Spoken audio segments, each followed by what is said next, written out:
This is the scene of the crime. A crime of passion, filmed in a way you have never seen before, and as no one else would dare attempt. But the screen's master of suspense, the producer-director who shocked the world with Psycho.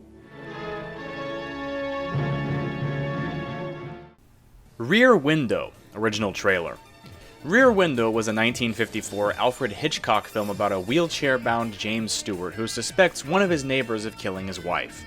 We get a glimpse into just how eccentric his neighbors are, and how Stewart's character views these neighbors through the titular Rear Window.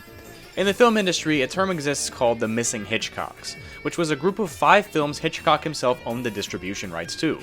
Rear Window was one of these 5. Universal purchased the rights to these in 1983, and in each of the other 4 Missing Hitchcocks, later DVD releases would include the original trailers.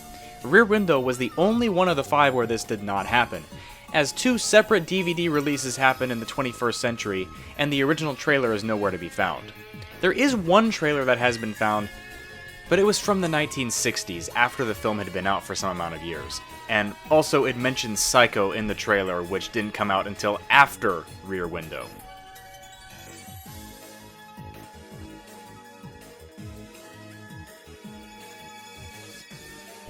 Who's Your Daddy? One of the more underrated types of lost media are game shows that were controversial because of how they psychologically messed with contestants. Who's Your Daddy was no different in this regard. This show features a woman who had been adopted when she was 6 years old. She's presented with 8 men, one of which is her real father. Episodes of the show would whittle down this roster until she picks the man she believes is her real father. If she picks her real father, then she wins $100,000, and if she picks a stranger, then the stranger wins $100,000. Obviously, the ethics of this are questionable, so only 1 episode aired before the show was cancelled. The original episode, aside from a small clip, and the 5 unaired episodes are lost.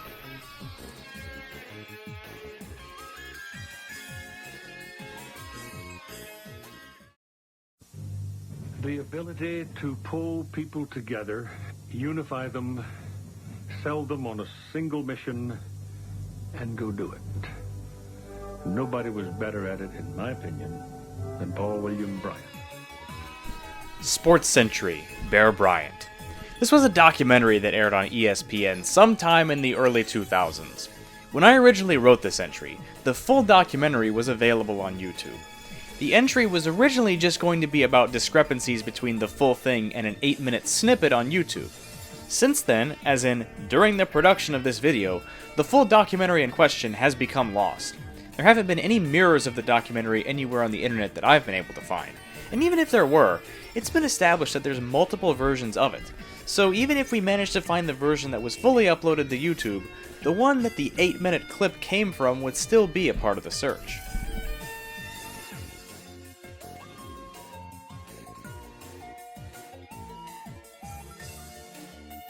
Pac-Man Plus. Pac-Man Plus was a 2007 mobile game based on the famous 1980 arcade game Pac-Man.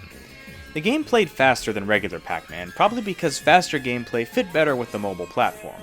There were other differences too, such as disappearing mazes and ghosts. The game also included a version of the original Pac-Man within it, so it wasn't completely new. It was exclusive to Sprint and Boost mobile users, though it's unclear if it later expanded beyond this, as the website, or at least what people have been able to access, is incomplete. There have been a few demo versions uploaded to Internet Archive, but the full game is still lost today.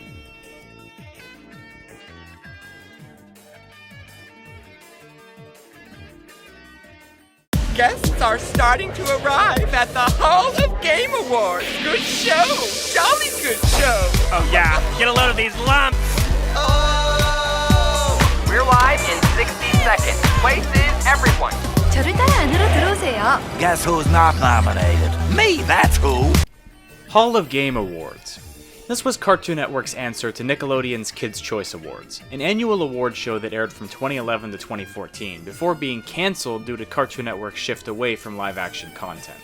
Hosts included Shaq, Tony Hawk, Colin Kaepernick, Nick Cannon, and Cam Newton. They actually did get some big-name celebrities to make appearances as well, such as Terry Crews, Toby Turner, Snoop Dogg, and George Lopez. While this was quite a large event on Cartoon Network, its swift cancellation meant that its preservation wasn't very good. A lot of promotional content from the Hall of Game Awards is still out there, but only the 2012 edition is found completely.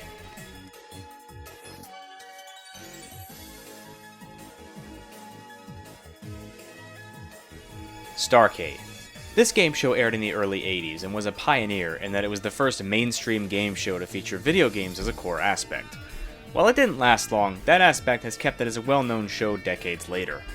There were a few pilots of the show before it got on network television, as opposed to the typical single pilot most other shows have. One of these was produced for a local station in San Francisco in 1981 and had a different format featuring 3 teams of 8 on their own arcade systems. There were 3 other pilots produced for NBC, which was unfortunate because when Starcade eventually became a show, it aired on what would later become TBS. Each of those 3 NBC pilots were closer in format to what the eventual show ended up being. Each of the 3 NBC pilots also featured Alex Trebek as the host before his Jeopardy days, but obviously he didn't end up hosting the final version of Starcade. While numerous screenshots of all these pilots are floating around on the internet, only one of the NBC pilots has been found.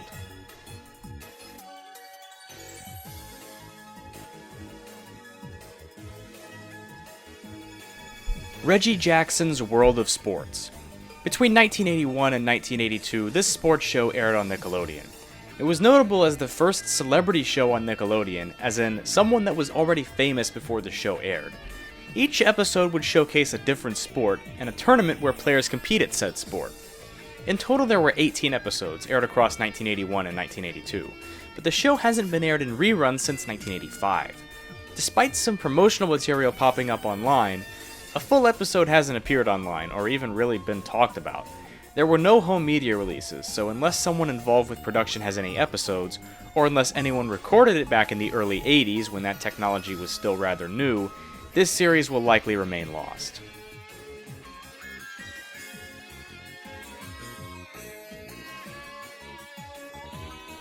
Minecraft tutorial level. In early versions of Minecraft, as in the first ones to even have title screens, there was an unclickable option that said Play Tutorial Level.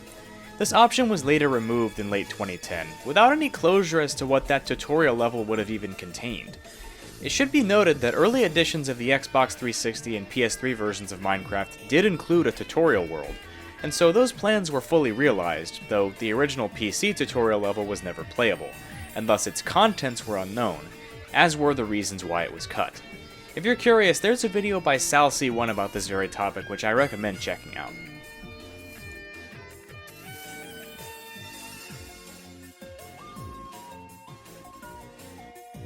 Space Command. Space Command was a Canadian sci-fi show from the 1950s. It's notable for featuring actors who would later go on to be in Star Trek, such as James Doohan and William Shatner. The practice of tape wiping was a common one in early television, and the BBC is especially known for doing this, but surprisingly, it wasn't actually a common practice in Canada, meaning this series is a really rare example of it happening over there. There's rumors that the series was destroyed in the 70s, but these rumors aren't confirmed. The series, however scarce it might be, is at least known to have been re-aired in some capacity after 1997, because in the only surviving episode, the rating can be seen in the top left corner, which came from 1997 or beyond.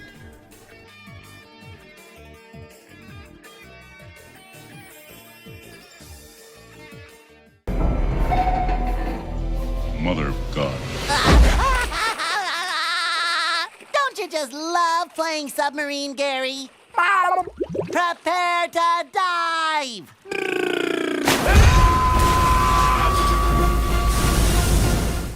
SpongeBob movie trailer scene.